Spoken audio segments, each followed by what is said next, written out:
que aconteceu com você? Essa pergunta me chamou a atenção quando eu vi a capa do livro em que a Oprah escreveu com o Dr. Bruce Perry, que é um psiquiatra e neurocientista norte-americano.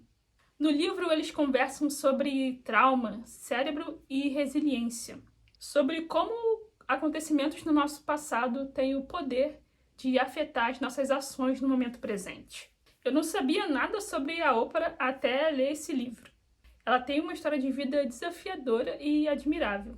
Em outro conteúdo eu falo mais sobre isso. Hoje eu quero falar sobre a história do Mike, um paciente do Dr. Bruce. Ele conta a história desse paciente para explicar, através da lente da neurociência, como funciona o comportamento de uma pessoa. O comportamento de algumas pessoas às vezes parece não fazer sentido. E isso às vezes deixava o Dr. Bruce intrigado. E já que o cérebro é o que nos permite pensar, sentir e agir, toda vez que ele queria entender alguém, ele se perguntava sobre o cérebro daquela pessoa. E isso para mim também faz muito sentido. Foi um dos motivos que me levou a estudar neurociência.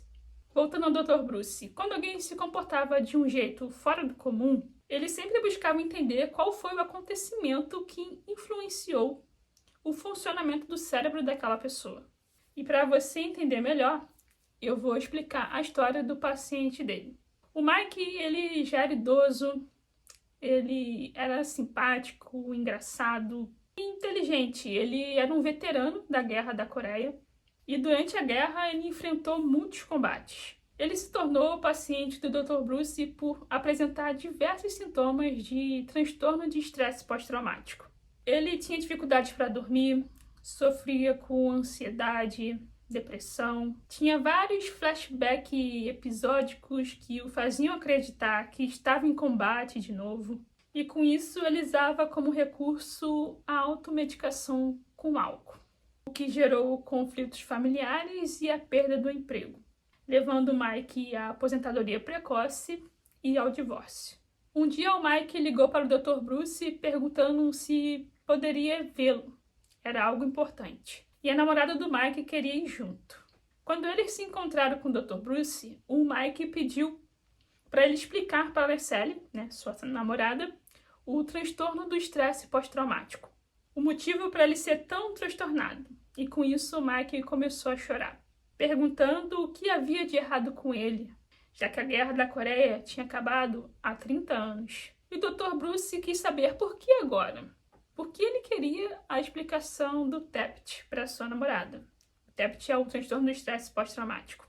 Então o Mike contou que eles tinham saído na noite anterior. Eles tiveram uma noite agradável e quando eles estavam indo em direção ao cinema, de repente ele se viu no meio da rua, deitado de bruços, com as mãos na cabeça, entre os carros estacionados. Ele estava apavorado. Ele disse que pensou que estava em um tiroteio. Ele ficou confuso até perceber que o barulho veio do escapamento de uma moto. Ele disse que ficou constrangido depois disso, que ficou cheio de medo e só queria voltar para casa e encher a cara. E pediu ao Dr. Bruce: conte para Sally o que há de errado comigo. Na época, o Dr. Bruce ele não tinha muito conhecimento sobre o trabalho clínico, mas tinha conhecimento de sobra sobre o cérebro, memória e a reação ao estresse. E ele explicou ao Mike o que aconteceu não como médico, mas como neurocientista. Parte do problema do Mike vinha da adaptação do cérebro durante o período da guerra, por ele viver em situação de ameaça contínua. Com isso, o seu corpo e o seu cérebro se tornaram super reativos e extremamente sensíveis a qualquer sinal de perigo. Durante a guerra, para permanecer vivo, o cérebro dele fez a conexão através da memória entre os sons dos tiros e de artefatos explosivos, com a necessidade de ativar uma resposta de sobrevivência.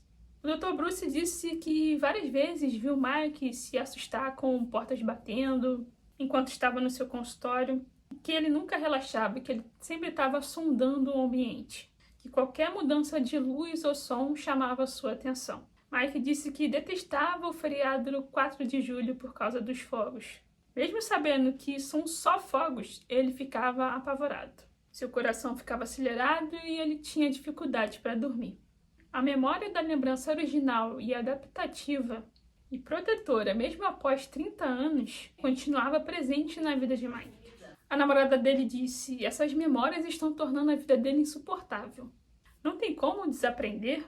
Dr. Bruce explicou que era complicado porque nem todas as lembranças relacionadas ao combate estavam em partes do cérebro em que o Mike poderia controlar de forma consciente. O córtex cerebral responsável pela linguagem, pela fala, pelos pensamentos, julgamento, é importante para identificar o tempo. Quando ele está funcionando plenamente, nós podemos pensar no passado e planejar o futuro. Na parte mais baixa do cérebro, nós temos o tronco cerebral. Ele regula funções automáticas como a respiração, os batimentos cardíacos, a temperatura corporal, a deglutição. E na parte mais baixa do cérebro não existem estruturas que identifiquem o tempo. As regiões responsáveis pelas nossas memórias são subcorticais, ou seja, estão abaixo do córtex, que planeja, que cria, que julga. Quando o cérebro recebe uma informação vinda do ambiente externo, ele compara com as informações armazenadas de experiências anteriores. Quando Mike ouviu o barulho do escapamento da moto, pensou que estivesse na guerra de novo, porque o seu tronco cerebral não consegue identificar o tempo, nem saber que anos já tinham se passado. Ele simplesmente ativou a resposta ao estresse. E somente quando o sinal chegou ao córtex, ele percebeu o que estava acontecendo. Só que o curioso é que uma das primeiras coisas que acontece na resposta ao estresse é que as partes superiores do cérebro, incluindo a habilidade de identificar o tempo, ficam fora do ar por um momento. E é por isso que Mike esteve de volta à Coreia por um tempo. O cérebro fez exatamente o que se esperava que ele fizesse. Considerou experiências anteriores para garantir a sua sobrevivência, porém, de uma forma desequilibrada. Isso aconteceu em 1985, e o que o Dr. Bruce mais queria naquela época era descobrir como ajustar o sistema de resposta ao estresse de Mike para ele se tornar menos sensível e menos reativo. A resposta surgiu alguns anos depois. Em 1990, o neurocientista Stephen Porges deu início à teoria polivagal, que nos permitiu entender como nosso sistema nervoso organiza defesa, vínculo e autorregulação. Na prática, isso significa que o nosso comportamento, o modo como agimos na vida, é uma expressão do nosso sistema neurofisiológico. Para você entender melhor, a teoria polivagal identifica 3 estados. O primeiro estado é o vagal ventral, que é o estado em que todos nós gostaríamos de estar, porque nesse estado nós sentimos segurança e conexão. Nesse estado, a pessoa está aberta a ouvir os outros, a falar sem impor sua opinião. Ela processa informações, o seu estado emocional está regulado. Você se sente mais presente, mais confiante e sente entusiasmo pela vida. O segundo estado é o simpático. Esse é o estado de mobilização, de luta ou fuga, de alerta e energia. Esse estado é essencial para o nosso desempenho, para a mobilização de energia. Esse estado ele gera problema quando ele é ativado cronicamente. Pessoas em estado simpático crônico geralmente apresentam ansiedade, agitação, compulsão, ruminação de pensamentos, insônia, irritabilidade, pânico, aumento da frequência cardíaca, a respiração mais alta que na altura do peito. Ela está em modo de sobrevivência.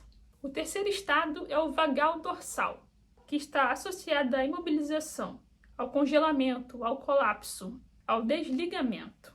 Geralmente esse estado surge, mesmo que de forma inconsciente, a pessoa se sente sem saída por causa de alguma ameaça extrema. Geralmente por causa de um trauma profundo, sobrecarga crônica, um burnout severo, ou de experiências repetidas com a sensação de impotência. A pessoa em estado vagal dorsal, geralmente ela se desliga do mundo. Ela sente desesperança, ela fica dissociada, como se estivesse vendo tudo de fora do corpo. É como se ela estivesse desconectada do próprio corpo. Ela sente um cansaço extremo, desânimo, e que muitas vezes é confundido com preguiça. E lembrando da história do Mike, ele flutuava entre os dois estados, simpático e o vagal dorsal. Às vezes você pode achar que é preciso traumas profundos, como o de Mike, para a pessoa estar nesses estados. Mas basta olhar para as notícias e pesquisas como o número de ansiedade e depressão tem aumentado cada vez mais. Provavelmente você conhece alguém com ansiedade, com irritação, com compulsão, com reação descontrolada, com agitação, com insônia, estressada, com a pressão alta ou algo parecido. A teoria polivagal diz que conexão, mobilização e colapso estão relacionadas com o nosso sistema nervoso. E o nervo vago é essencial para regulação, vínculo e recuperação.